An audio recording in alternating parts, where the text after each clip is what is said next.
Hi, it's Papa Nasty here, and today I'm making a video about Warhammer Chaos and Conquest. Specifically, I'm answering a question whereby somebody said to me, they said, hey, I've just gotten to Keep 22, what should I do?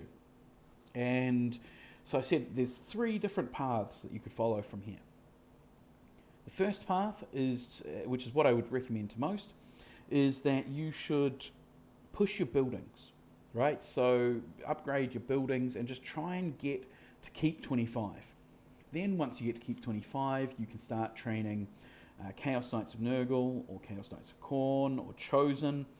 You've got a few different options there, and they will then allow you to join warbands or reinforce other players with what are essentially the best tier 4 units.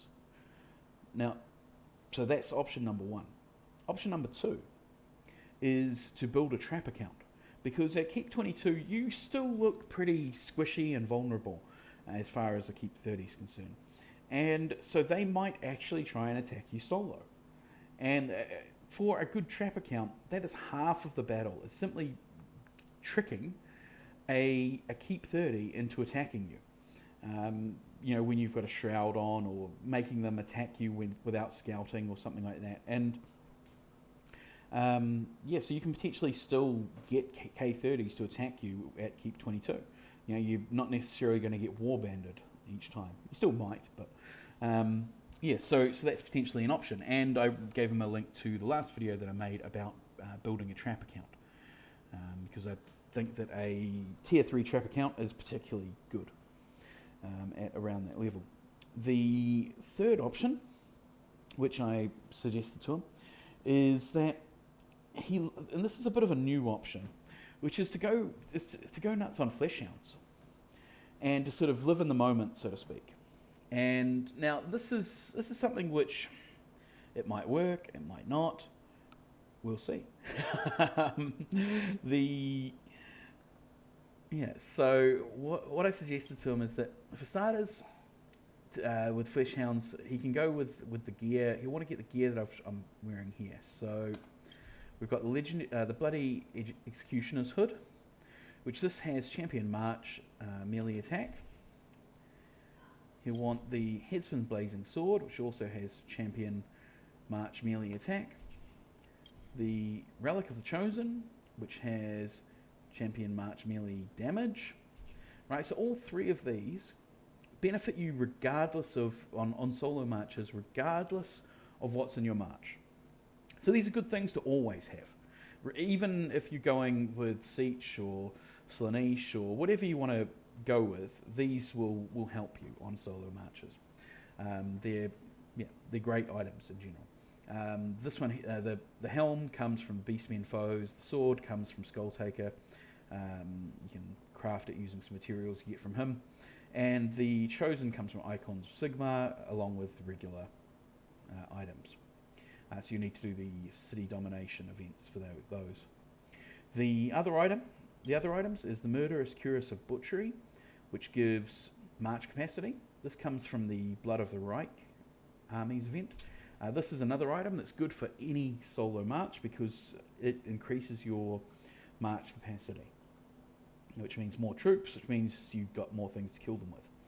The only two items that are actually specific to Flesh Hounds in this gear set is the Blood-Soaked Greaves, which they give Khorne melee attack bonus. They're also great for for Khorne Knights as well. For these you just need a Forge level 18, I think. And the Braces of Command, which these come from Imperial Armour, so the steam tanks. And these give Warbeasts melee damage bonus. So these are good for Screamers and Flesh Hounds only.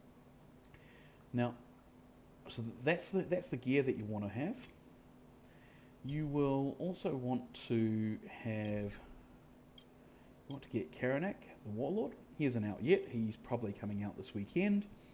You will want to get him and level him up as quickly as possible, so that then you can get his stats to max, which when you do, you're getting 45% Khorne melee damage, 45% melee Warbeast melee attack, a March combat bonus of 18.75%, that's plus attack plus damage, plus health, and plus armor.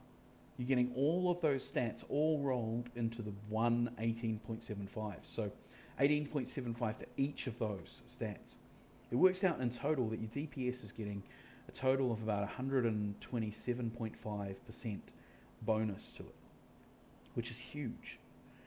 Also as well, you're getting a march speed bonus of 45%, which is really, really nice, given that Flesh Hounds already have speed 9. So you're not just going fast, you are going super fast.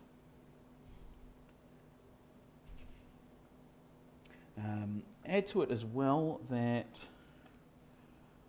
wrong tab, here we go, the Flesh Hounds have had a big buff to their DPS in the most recent patch.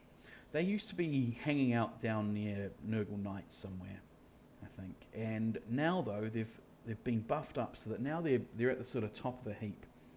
They are above Screamers, which is a bit crazy because they've also got more durability than Screamers, and they're faster than Screamers. So they're kind of better, hands down in all respects.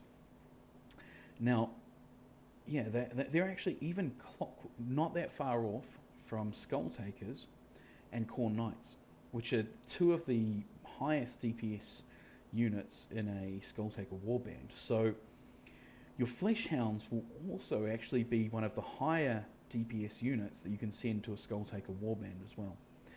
I think they're in the top, I think they're about the 5th or 6th highest tier 4 unit, maybe even higher than that, I can't remember, but they're really up there with so that's been a big help for them.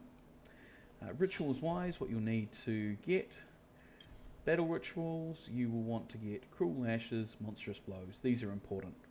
A naturally thickened hide, Monstrous Vigor.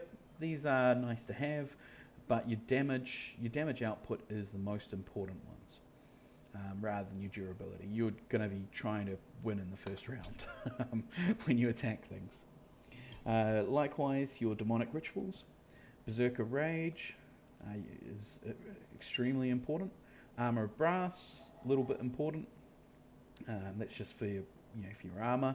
Mark of Khorne, a little bit important. Mainly, I say a little bit important, mainly just because the buff is only 8%. Your demonic resilience, that there is also really important. Your military rituals, demonic weapons, chaos armor, feel no pain, harden resolve. All of those are very helpful, not essential, but helpful.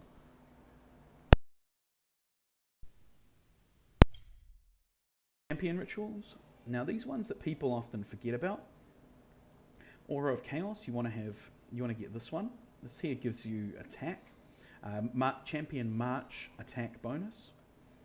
Then these ones here, champion march health, champion march armor.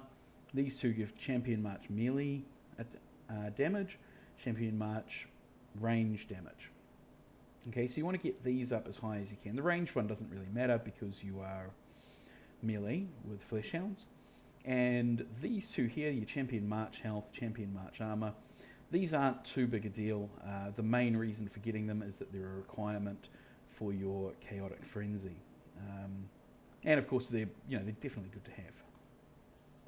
But but those and the Aura of Chaos are the main ones to have.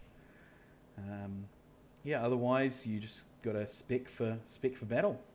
One of the big things with your champion spec, by the way, is to get Aura of Chaos. This one here. This one here will also give you, it'll give you plus 20, when you max it out, you get plus 25% March attack bonus. Okay, also of course you want Cruel Lashes 2, Monstrous Blows, Cruel Lashes 1, and then assuming that your Flesh Hounds, that you're going to have your Flesh Hounds tanking, a naturally thickened hide 1 and a naturally thickened hide 2. Anyway, that's should be all that you need. I hope that this answers any questions that you might have. If you do have any further questions, then please leave a question in the comments. Otherwise, like the video if you liked it, dislike it if you didn't, and subscribe if you want. Cheers. Thanks all, and I hope this is useful for some of you guys who are at sort of Keep 22, Keep 23 level. Cheers.